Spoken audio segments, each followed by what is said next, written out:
Bom, olá, bom dia pessoal.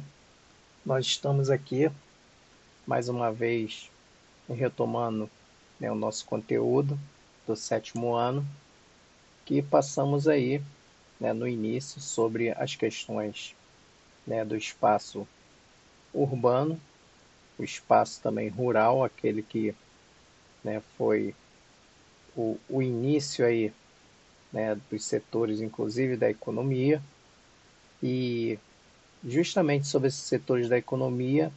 Agora, aqui, sétimo ano, vamos estar vendo as atividades que movem essa economia brasileira. E o primeiro assunto é justamente sobre o PIB.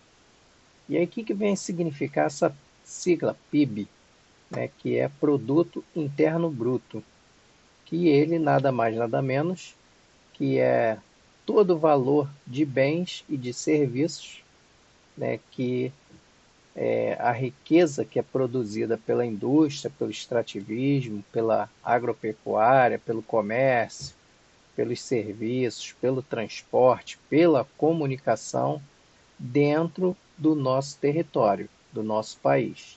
Então, dentro do Brasil, é produzido diversos setores, né? Serviços, como eu havia falado, bens, mas dentro desses setores aquilo que vai ser de lucro, ele vai se transformar em algo que se chama PIB, Produto Interno Bruto. E atualmente, a economia brasileira, ela está entre as 10 maiores com esse PIB, ou seja, a produção interna dela é a maior do mundo.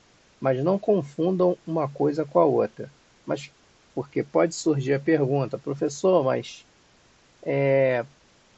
o Brasil está entre, os 10 com maior PIB, mas nós vemos tanta miséria, tanta fome. Aí são coisas diferentes, são valores diferentes, são também áreas diferentes da economia, onde podemos classificar, o país que está em desenvolvimento, não possui uma boa, qualidade de vida para toda a sua população, mas em questões de produção e transformar nossas fontes de matéria-prima, nossas áreas de transformações industriais, nossas áreas de extrativismo, a produção de alimentos, né?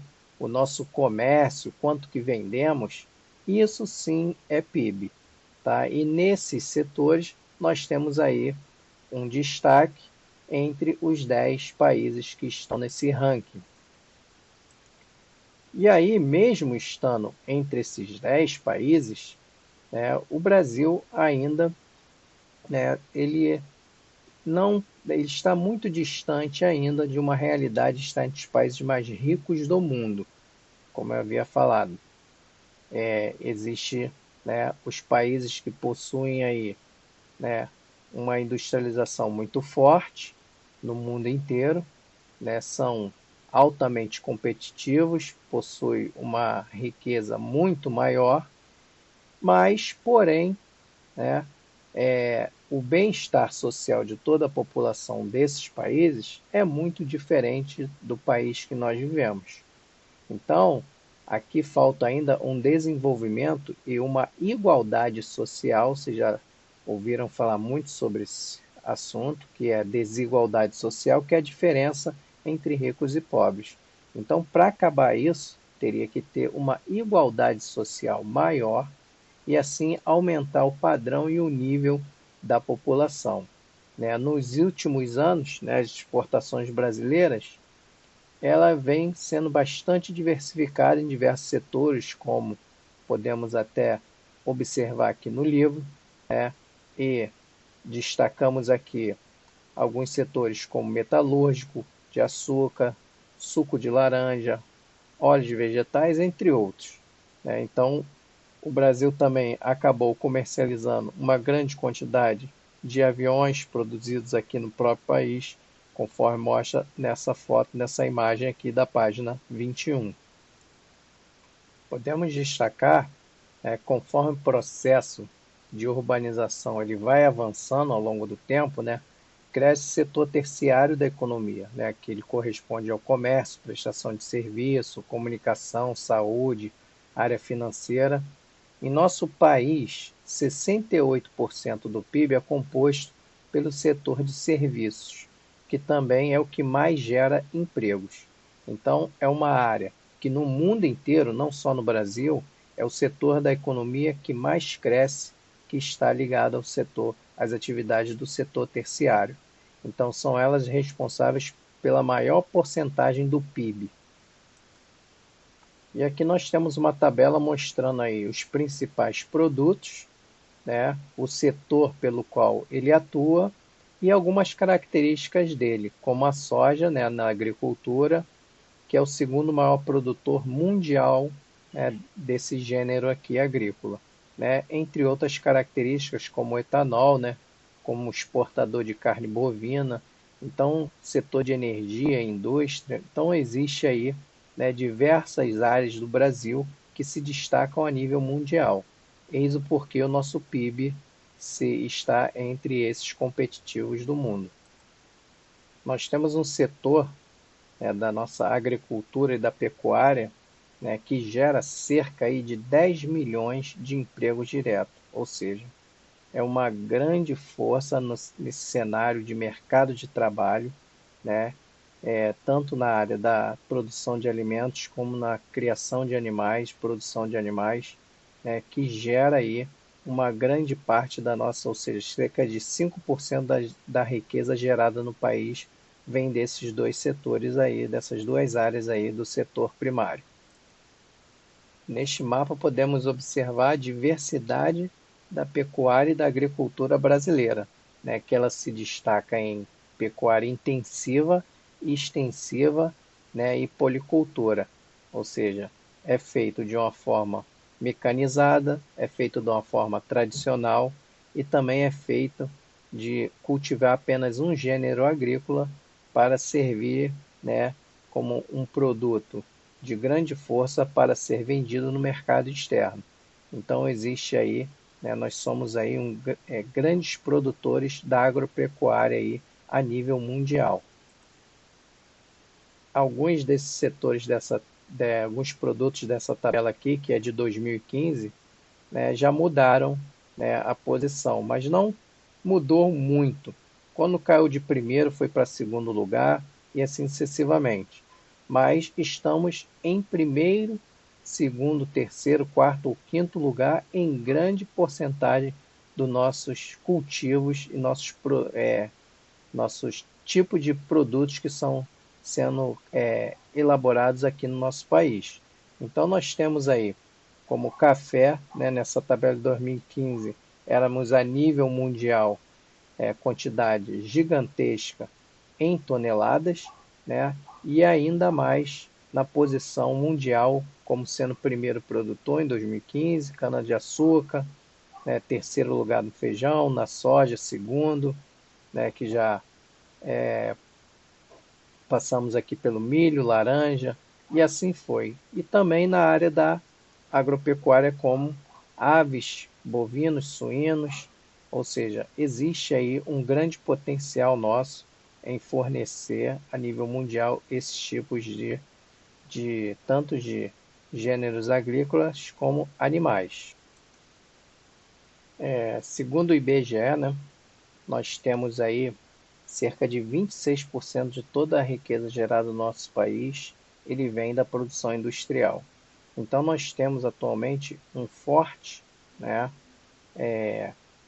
um forte conjunto de indústrias, né, que são chamadas de parque industrial, né, que são de aproximadamente 329 mil indústrias que temos espalhadas pelo território brasileiro.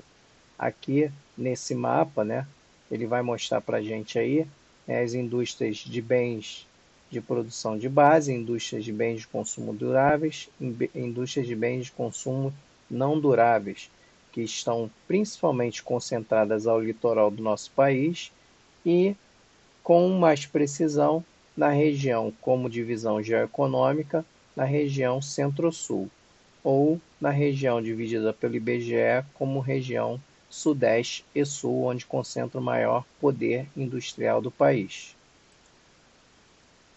Um fator que ocorreu foi a descentralização, né, industrial, ou seja, as indústrias que ficavam mais nas partes litorâneas, né, e não indo para o interior do país, elas começaram a ter uma posição diferente por conta, né, de alguns fatores, como nós podemos inclusive destacar aqui, que justamente, né, entre o valor elevado de terreno para a instalação de novas indústrias, muito congestionamento nas grandes cidades, com dificuldade de transporte, né, a fonte de matéria-prima estar muito distante, produtos, né, industrializados e trabalhadores, né, o encarecimento da mão de obra nas grandes cidades. Então, algumas vantagens foram sendo dadas no interior do país para que as indústrias fossem atraídas para lá. E entre outros motivos também, a descentralização industrial, ela recebeu, né, incentivos fiscais, né, pelos governos estaduais para facilitar, né, a instalação delas nas áreas do interior, né, com o custo mais barato, né, de, de impostos, e também a mão de obra sendo ofertada nessa parte do interior sendo mais barata. Então, com isso, atraiu, né, uma porcentagem bem significativa de indústrias para o interior do país. A atividade, né, extrativa do Brasil, ela é muito, ela é realizada de forma, né, basicamente de duas maneiras, onde nós podemos destacar aí, né, uma maneira mais tradicional, mais rudimentar, usando técnicas simples, né, com grande porcentagem do uso da mão de obra humana. E com isso, né, ele se torna um extrativismo tradicional. Mas também existe a outra forma de extrativismo no nosso país, que também, inclusive, é responsável por grande parte do PIB brasileiro, que é justamente na questão mecanizada, usando mais tecnologia elevada e uma mão de obra mais especializada, como destacamos no setor de exploração de petróleo. Então, é uma atividade pela qual, né, acaba angariando, né, muitos benefícios para o país. O Brasil é um país que ele tem muitas relações comerciais, né, assim, a nível internacional, e em destaque nós podemos aqui apresentar aqui países como Estados Unidos, a China, a Argentina, a Alemanha, entre muitos outros, né? Ou seja, nos últimos 10 anos nós tivemos uma crescente muito grande, tanto na relação com países da América Latina, como também países da própria União Europeia e da Ásia. Então, o nosso mercado externo, né, de comercialização, ele se ampliou muito. E com isso aí, o Brasil acabou também acrescentando mais valores no caso da sua exportação no seu comércio internacional. Também podemos destacar, para entender melhor, né, o gráfico abaixo, o superávit, quando ocorre valores de venda de produtos e serviços da exportação são maiores do que da importação realizada por um país. E quando a importação do país cobra os produtos e serviços supera as importações, ocorre o déficit. Ou seja, quando está aqui azul, né, ele está em vantagem na balança comercial. E quando está em vermelho, como mostra aqui, ele está em déficit, que é o negativo, é onde ele deixou, né, de exportar mais. Então, o Brasil ele teve uma grande ascensão aqui em 2006, mas depois ele houve também uma queda, né, nos anos posteriores, a partir de 2014. E para terminar, nós temos, né, as vias de transporte no nosso país, que elas são, né, baseadas no transporte rodoviário, é onde é feita a maior comercialização do nosso país. Fiquem com Deus, um forte abraço e até a próxima aula.